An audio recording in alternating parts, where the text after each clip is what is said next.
Pour la suite des tutos sur les tranches, on est rendu à la quatrième partie, l'optimisation vers CC, vers Dreamweavers. Juste noter que, bon, par exemple, mettons qu'il y a des petites lignes blanches qui arrivent comme ça.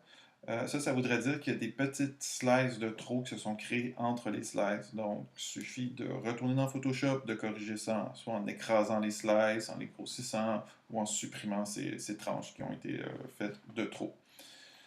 Donc, lorsqu'on en a une qui est correcte, lorsqu'on a un canevas qui est correct, on va venir l'ouvrir à l'intérieur de Adobe CC 2014. Il y a quelque chose de magnifique dans Adobe CC 2014, c'est notre designer CSS qui est ici.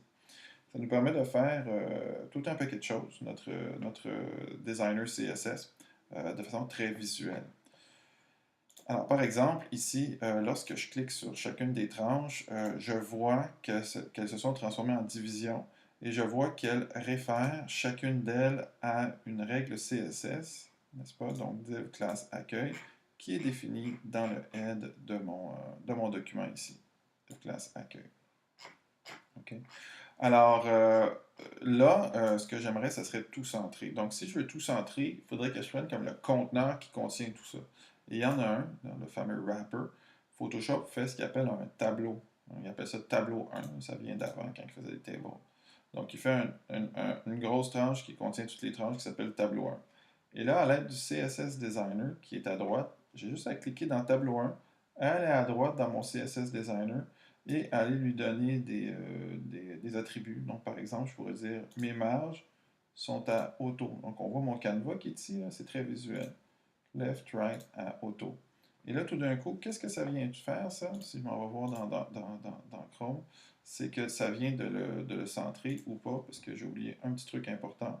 Left, right à auto et notre positionnement, il faut le mettre à relatif pour que ce soit bien relatif. Donc, si je m'en vais dans Google Chrome ici, on a notre site qui est tranché left, right à auto et positionnement à relatif. Fabuleux, n'est-ce pas? Très simple, deux clics, pas de code. Ensuite, oh, il y a une petite marge en haut. J'aime pas cette petite marge-là. Ce que c'est cette petite marge-là, c'est que par défaut, les bodies ont toujours un 10 pixels partout. Donc, je vais prendre mon body ici, ma règle body, et qu'est-ce qui arrive quand je prends ma règle body? Eh bien, dans mes sélecteurs, je suis en train d'affecter body. Et donc, je peux lui dire, body, je veux que tu aies l'image à 0, parce que le 0 n'est pas par défaut. Juste en cliquant sur le 0, ça l'active, ça dit oui, je veux que la règle 0 soit faite. Et puis tiens, admettons qu'on voudrait avoir une image en arrière-plan, on pourrait aller ici, changer l'image d'arrière-plan, etc., ce qu'on fera plus tard. Donc voilà, je vais dans Google Chrome, ici, j'enregistre, et c'est centré, mes petites marges sont disparues. Bingo!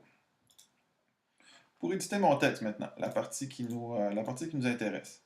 Je vais sélectionner mon texte ici. Et là, je vois, bon, que c'est du texte noir avec pas d'attribut de formatage de CSS. Donc, premièrement, il faut que je fasse mes retours, mes sauts de chariot, parce que mon texte, il flotte, là, dans ma classe, le texte bas. Donc, ici, je vais y aller avec retour. À propos de Marcel, OK, parfait. Donc, ça, j'ai fait un saut de chariot ici, et un saut de chariot pour mon adresse. Bon, c'est pas tout. Chacune des phrases est séparée par un saut de ligne forcé. Je me mets là où je veux faire mon saut de ligne forcé. Majuscule retour. Majuscule retour. Donc, majuscule retour. Majuscule retour.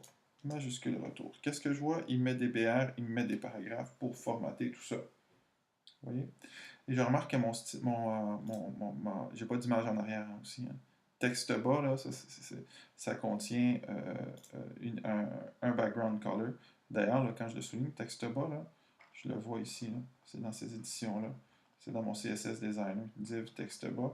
Et je peux même aller voir qu'il y a une couleur d'arrière-plan qui est mon 336 ici. Hein. Je le change là, juste pour visuellement vous montrer comment ça marche, le CSS Designer. Et pouf, mon arrière-plan devient gris. Simple de même, ici, pouf. Et mon arrière-plan de ça devient gris. Ça fait que c'est très visuel. OK, maintenant, édition de texte. Je choisis à propos de Marcel. Là, je vais formater ce texte-là, sans me compliquer trop la vie, et en y allant avec l'éditeur de texte, avec l'éditeur CSS Designer. Là, ce que je remarque, c'est que le sélecteur qui est en ce moment, c'est la division texte bas. Donc, si je change quelque chose, admettons que je changerais la couleur du texte ici, donc je vais dans les propriétés ici, je vais voir mon texte ici, mes propriétés, je vais faire ça, je vais dans les propriétés de texte, ici, color, et que je mets mon texte rouge, bien, c'est tout le texte de ma division qui va devenir rouge, ok? Moi, je le veux blanc, là, tiens, je vais le mettre blanc, de toute façon, je le veux blanc.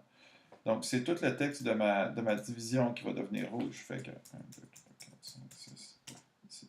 Donc, oui, d'accord. Il y a des choses que je veux pour toute ma division, genre la couleur du texte et peut-être aussi la famille, parce que ce serait tout mettons, ce serait tout du Arial, mettons ici. Là. OK. Je vais revenir plus tard à comment travailler avec ces polices-là. Tiens, pour qu'on corresponde, je vais mettre guide. Comme ça, vous l'avez aussi.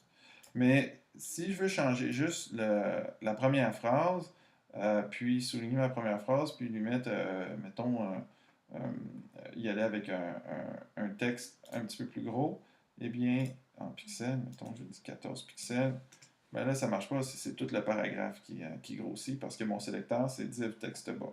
Donc pour ça, je dois créer un nouveau sélecteur, rien de trop compliqué. Je vais sélectionner ma phrase qui est à changer. Et dans règle cible, je vais choisir plutôt que nouveau style intégré, je vais choisir nouvelle règle. OK? Comme ceci. OK? Je vais juste me positionner ici. Nouvelle règle. OK? Je sélectionne mon petit truc. Donc, nouvelle règle. Et là, lorsque j'augmente mon curseur, qu'est-ce qu'il a fait lorsque j'ai choisi une nouvelle règle? En augmentant ma taille ici, là, à travers la palette de propriétés en premier, eh bien, je le vois, c'est effectif seulement dans ce style-là, qui est un style intégré et qui est spécifique à cette ligne-là. Donc, c'est de faire la chose pour l'ensemble des paragraphes. Excuserez.